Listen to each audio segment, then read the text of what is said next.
She's an attorney, an emergency response coordinator, and education service district board member. Jamie McLeod-Skinner challenging Congressman Kurt Schrader in Oregon's newly redrawn 5th Congressional District.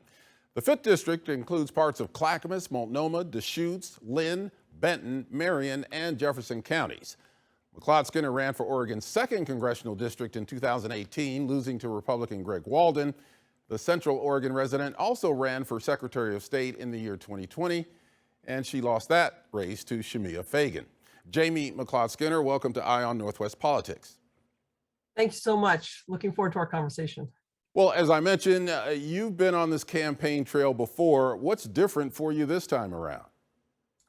Well, we have a new district. And as many folks, when we got the new district, so last year, Oregon got a new congressional district. The lines were dramatically redrawn. The newly drawn 5th is over half new. And it now comes into Central Oregon, where I've always been extremely successful. I'm actually the only Democrat in 50 years to win a congressional House race in Deschutes County, which is now up to a third of the likely voters in this newly drawn district. This is a really close, going to be a really close race, a really close district, Oregon swing district. And I'm much better positioned to win and to serve Oregonians. You're the more progressive candidate. Schrader is considered moderate. Do you see the 5th District race as a battle between the progressive and moderate wings of the Democratic Party in Oregon? Not at all. This is about who can best serve the district. So Kurt Schrader has gone so far to the right that running to the left of him just simply means you're a Democrat. I'm a proud Democrat, and I'm a Democrat because I believe in taking care of people and our planet. If there was a good Democrat in this race, I wouldn't be running. People are in crisis right now. Our democracy, our environment, and working people are really struggling to get by. Those are the challenges I've seen. This is the work I've done on the ground, and also policy work. And it's the work that needs to be done now in Congress. We had Congressman Schrader on this program last week, and I asked him that same question. Here's what he had to say. Take a listen. I'd like to think the Democratic Party is a big tent party. We have differences of opinion, and we try and settle that amongst ourselves. I respect the folks that represent their districts in New York, California, or Florida, but the 5th Congressional District, very different district, not affiliated as the largest party. 40% of the folks identify now as not affiliated, 30+% as Democrat, and slightly under 30 as Republican. So I've got to play center field. What's your reaction to that? Well, he doesn't know the newly drawn 5th Congressional District. Again, 53% of the voters will never seen him on on our ballots. And also, back in 2018, I had the largest voter swing of any congressional race in the entire country in the most conservative district in Oregon, in the former 2nd Congressional District, which used to be everything east of the Cascades in Southern Oregon.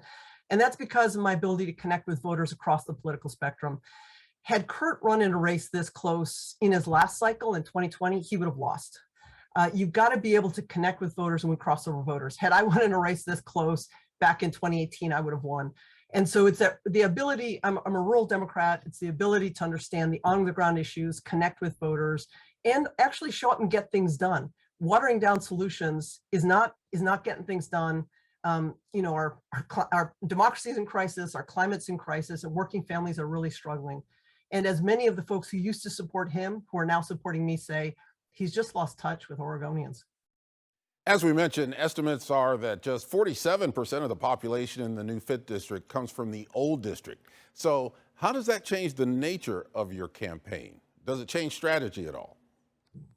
The strategy of campaigns and good governance is always about showing up, listening to people, understanding the issues, and working to get the job done.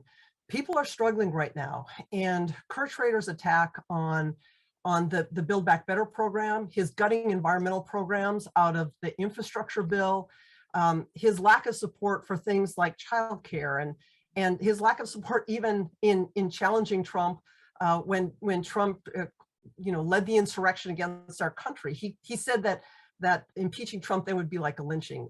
He's just totally out of touch with the district.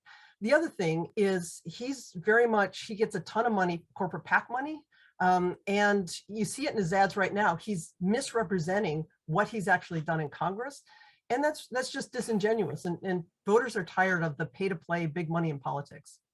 Yeah, just to be fair, we did talk to him about that lynching comment on the second Trump impeachment, and he admitted that that was a mistake. He should not have used that language. President Biden, Understood. President Biden authorized the release of 1 million barrels a day of oil from our strategic oil reserves to offset high gas prices related to the war in Ukraine. Do you agree with that decision, especially considering your environmental priorities? Well, we need an aggressive investment in transitioning to a sustainable energy and sustainable economy. President Biden, I think, did the right thing by stepping up and looking at us having to get through this transition. Again, working people are hurting right now. It's everything from housing to healthcare to childcare to also just everyday kitchen table decisions that people are facing. So I don't have a problem with those transition steps that are being taken. But we must invest in long-term sustainable energy. It not only allows us to get us off of this trajectory of climate crisis that we're in, it also ultimately, as we're seeing now, helps with national security because it helps to make us more energy independent, which helps to protect us from threats like Putin. You've been adamant about addressing what you call the erosion of our social safety net. What do you mean by that, and how does that inform your priorities? Well, my top priority is protecting our democracy, our environment, and working people. And working people are really hurting. This is why I've heard from so many folks that Kurt Schrader is just not the guy they originally sent to Congress. He's really lost touch with where people are at. So affordable housing, critically important. Healthcare, everyone having access to a full range of physical and mental health care, having access to childcare. I can't tell you how many people I've spoken to in the newly drawn district across the political spectrum who need childcare to be able to get back to work. These are investments. From when I was first elected in 2004, I've always said, I don't believe in spending public money. I believe in investing it. And the president's original Build Back Better plan, I would have voted for it because it makes these investments to get us through this really tough time that families are facing. Investments in education is another big one. But ultimately, protecting our environment and getting us off this trajectory is critically important. Our houses are literally burning down right now. And so someone gutting environmental sustainability programs out of the infrastructure bill, like Kurt Schrader did last year, is unconscionable. Jamie McLeod-Skinner, thank you for joining me on Eye on Northwest Politics. Thanks for the conversation.